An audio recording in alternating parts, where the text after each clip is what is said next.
네, 2020년도 부동산 시장 실제적으로 이제 어떤 형태로 또 갈 것인가, 또 가격이 오를 건가, 또 조금 떨어질 것인가, 뭐 이렇게 예측들을 많이 합니다. 뭐 실제적으로 뭐 가격이 오를 거다라는 얘기가 지배적이고요. 지난해에도 마찬가지였고요. 그렇지만 아이러니하게도 지금 정책은 부동산 안정화 대책을 계속 부르짖고 있습니다.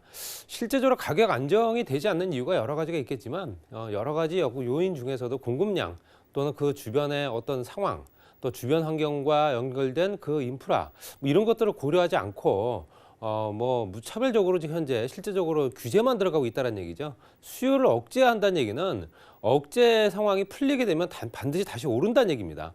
전체적으로 수요가 억제가 되면 매물이 잠기고 거래량이 줄면서 실제적으로 가격은 떨어지지 않는 그런 형태로 계속 가고 있는 상태고요. 또 분위기에 따라서 가격은 계속 오를 수밖에 없다. 이렇게 보시면 됩니다. 주택 관련 사항과 국토부 예산 조금 준비를 좀 했고요. 첫 번째 주택 보급률 뭐 잘 아실 겁니다. 우리나라 100% 넘었죠. 2010년도 기준으로 봤을 때 전국의 주택 보급률은 100%가 넘었습니다.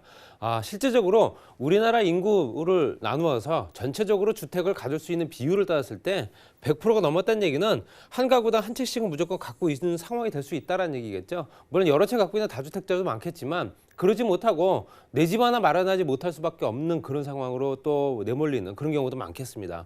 100% 미만 지역은 서울 지역이 96.3%, 경기 지역이 99.5%로 단 두 곳입니다. 나머지 지역들, 광역시라든가 기타 도시들 같은 경우는 다 100%가 넘었는데 물론 이제 이거는 인구 대비 따졌을 때 그 지역의 거주민이 얼마가 되고 실제적으로 그 거주민들이 얼마만큼 이동을 안 하고 계속 거주하느냐 뭐 그 비율에 따라 달라지겠죠. 실제적으로 수도권 지역으로 인구가 계속 편중되다 보니까 당연히 집은 부족할 수밖에 없고요. 서울 지역 같은 경우는 당연히 96.3% 아주 미미하게 올라갈 수밖에 없어요. 100%가 지금 현재 거의 20년째 도달을 못하고 있습니다. 그 이유는 서울 지역의 재건축 재개발을 통해서 물량 공급 또는 현재 그 주변의 상황을 만들어서 택지 공급을 할 수 있는 여러 가지 기타 상황들이 기타 도시보다도 실제적으로 녹록지가 않기 때문에 당연히 실제적으로 현재 녹지 공간을 풀면서까지 택지를 공급할 수 있는 방법은 또 없습니다. 여러 가지 기본적인 여건들이 잘 안 맞기 때문에 당연히 의존도가 높은 정비사업 쪽에 의존도가 높다 보니 그 상황에 따라서 보통 15년에서 길게는 30년까지 주택 주변 상황의 공급량을 현재 조달하지 못한 상황이 되다 보니 그 주변 가격이 당연히 오를 수밖에 없고요. 말씀드린 대로 현재 공급률은 보급률은 당연히 100%가 넘지 않을 수밖에 없다. 또 경기 지역도 워낙 방대한 면적에 실제적으로 그 주변의 그린벨트라든가 군사보호 시설들 워낙 많습니다. 그렇다 보니까 택지로 쓸 수 있는 가용 토지가 많지 않고 이번에 또 현재 군사보호 시설을 해제하겠다는 얘기가 얼마 전에 나온 걸 봐서는 그 주변 지역엔 택지 공급을 반드시 하겠다는 내용이 들어가 있겠죠. 물론 이제 100만 가구 정도를 현재 정권까지 만들어줘야 되기 때문에 그런 부분을 따라서 아무래도 경기 지역에 있는 현재 풀 수 있는 가용 토지들 그런 토지들이 대거 풀릴 가능성이 있다라고 보셔야 되고요. 서울 지역은 그럴 땅들이 없습니다. 그렇게 당연히 주택 보급률은 당연히 서울 지역과 경기 지역이 당연히 100%가 안 되고요. 그로 인해서 가격은 가장 비싸다 보시면 될 것 같습니다.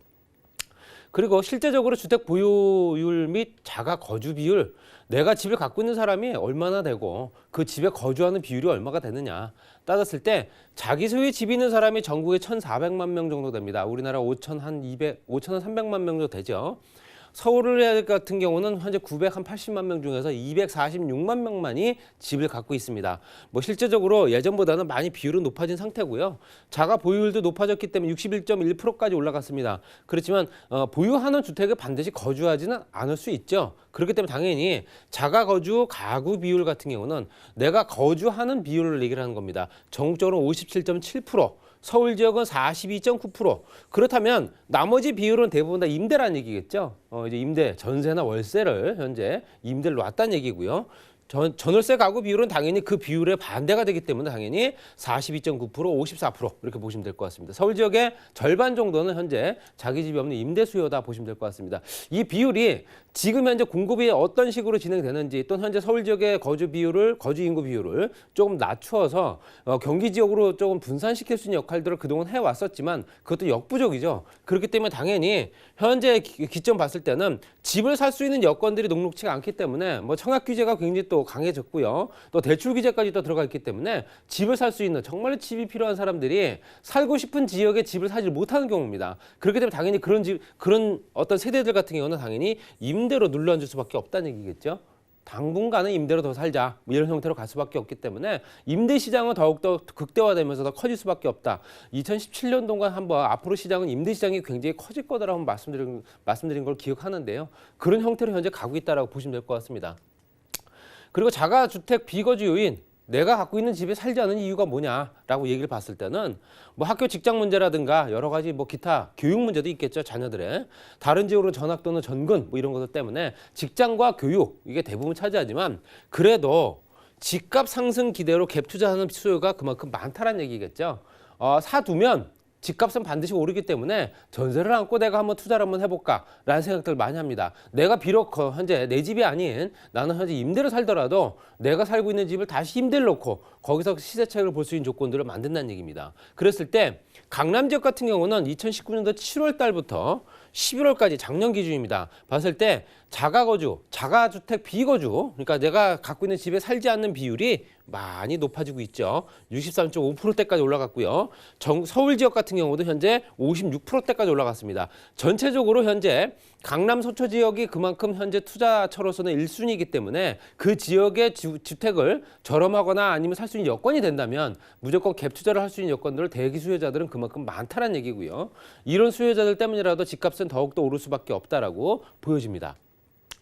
그리고 실제적으로 주택담보대출 관리, 뭐 실제적으로 가격 이제 조정하겠다. 부동산 시장을 안정화시키고 더 이상 가격을 못 오르게 하겠다라는 내용의 규제가 들어간 것들이 있죠. 12월 16일 날 현재 발표된 내용. 15억 이상 되는 집을 사기 위해서는 대출 한 푼도 못 받습니다. 9억 초과 대출 무조건 20%까지 밖에 못 받는 현재 기준점을 또 마련을 했고요. 여러 가지 고가의 주택을 상대로, 그러니까 현재 중소민층들이 현재 만만하게 생각하는 9억 미만 주택이 아닌 9억 이상이 되는 고가의 주택을 겨냥을 했다라는 부분이 현재 주목되는 부분이고요. 전세 대출을 받아서 9억 넘는 집을 사거나 2주택 보유한 사람들도 실제적으로 전세 대출금은 회수를 합니다. 내가 집을 갖고 있는 사람이 실제적으로 전세를 살면서 전세자금 대출을 받을 수 있는 여건들 안 됩니다. 집이 9억이 이상 되거나 2주택 보유한 사람들 같은 경우는 그렇다 보셔야 되고요. 주택담보대출 받아서 집 사게 되면 당연히 이거는 실거주 여건이겠죠. 1년 내에 기존 주택 처분해야 되고요. 그리고 실제적으로 1년 내에 새 집으로 이사해야 됩니다. 이거 2년이었죠. 이게 이제 1년으로 줄은 거고요. 그만큼 현재 실수요자들한테도 그만큼 어떤 규제가 들어가는 압박이 가해지는 고가의 주택 여유가 있는 사람들이 현재 투자를 할 수 있는 방법을 조금 제한을 두는 방법을 써왔으나 이제는 전방위적으로 모든 주택을 소유하고자 하는 사람들한테 실수요자들까지도 피해를 보는 그런 형태가 됐습니다. 이게 어떤 사람을 위한 정책인가라는 어떤 그런 부분도 의심이 들고요. 여유 있는 사람들은 실제적으로 크게 동의하지 않습니다. 그렇지만 현재 집안을 하나 마련하기 위해서 준비한 사람들 또는 청약을 계속 부어왔던 사람들, 정말로 내 집 마련이 꿈인 사람들 같은 경우는 정말로 힘든 상황이 됐다 이렇게 보셔야 되고요. 현재 2020년도 올해 국토부 예산을 좀 들여다보니까 작년도보다 올해가 현재 6.9조, 7조 원 정도가 늘어났습니다. 7조 원 정도가 늘어났고요. 그 7조 원 정도 늘어난 부분은 예산과 기금으로 마련을 합니다. 예산 같은 경우는 2.9조, 3조 원 정도가 늘어난 상태고요. 기금도 한 4조 원 정도를 더 추가로 마련을 했다는 내용입니다. 쭉 도표를 봤을 때 총 50조 정도 됩니다. 국토교통부 예산이 20년도에 올해 예산이 그중에서 간선교통망이나 도시재생 사업에 10조 원 정도가 들어갑니다. 거의 절반 정도 굉장히 많은 금액이 들어가죠. 그리고 실제적으로 뭐 도로철도라든가 노후 기반 안전 4.8조, 그다음에 현재 주거복지 주거환경 개선 1.8조, 혁신 성장 및 일자리는 한 7천억 원 정도, 그리고 대도시 교통혼잡 및 교통사각지대 해소 이런 것들이 2.5조. 결론적으로는 현재 도시 재생을 통해서 현재 주택을 공급할 수 있는 방법이 10조 원 정도 되는데요. 도시 재생이라든가 아니면 서민들을 위한 생활 안정자금 주택이라든가 이런 것들 또는 공공임대주택 이런 것들을 현재 확보하기 위한 조건들보다는 현재 교통망, SOE 사업에 굉장히 힘을 쓰고 있는 걸 보실 수 있습니다. 그렇다면 공급량은 더 안 는다는 얘기겠죠.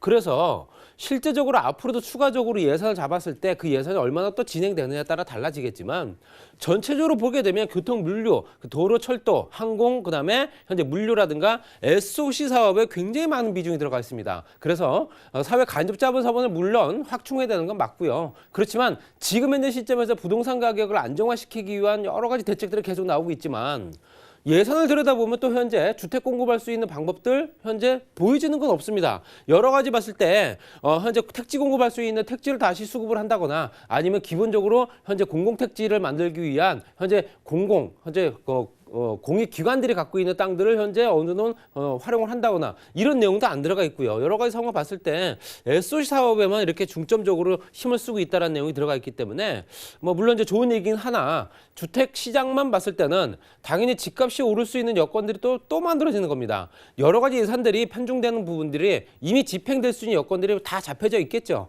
그걸 따라서 앞으로도 주택 시장은 흔들릴 텐데 여러 가지 여건들이 공급량에 초점을 맞춘 게 아니라 기본 시설들, 기반 시설에만 초점을 맞췄다. 이런 것들 때문이라도 그 향후에 다음 대통령, 다음 정부에나 연결될 수 있는 조건이 되지 않을까. 그렇기 때문에 2020년도도 부동산 시장, 특히 주택 시장 같은 경우는 조금 더 어떤 활성화될 수 있는 조건들, 가격 상승 여력이 충분하다. 이렇게 말씀드리고 정리하겠습니다.